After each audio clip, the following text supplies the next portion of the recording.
1 cup meal maker எடுத்துக்கலாம்.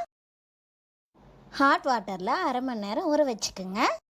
2 table spoon தேங்காய், சோம்பு அரை டீஸ்பூன், கசகசா அரை டீஸ்பூன், 4 பல் பூண்டு, 8 முந்திரி. இது எல்லாத்தையும் கொஞ்சமாக தண்ணி ஊற்றி அரைச்சிக்கலாம். ஊற வச்ச மீல் மேக்கரை தண்ணி இல்லாமல் பிழிஞ்சு எடுத்துக்கலாம். பேனில் தேவையான அளவு எண்ணெய் ஊற்றிக்கலாம். 2 பட்டை, 1 பிரிஞ்சி இலை, 1 பெரிய வெங்காயம், 2 தக்காளியை நல்லா வதக்கிக்கலாம்.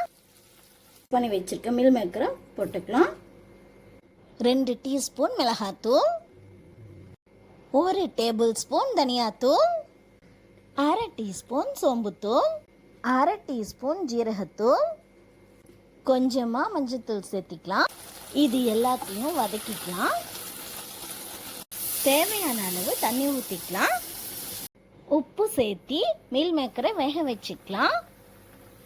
மீல் மேக்கர் வெந்துருச்சு. அரைச்ச தேங்காயை சேர்த்தி தேங்காயில் இருக்க பச்சை வடை போகிற வரைக்கும் கொதிக்க வச்சு இறக்கிக்கலாம்.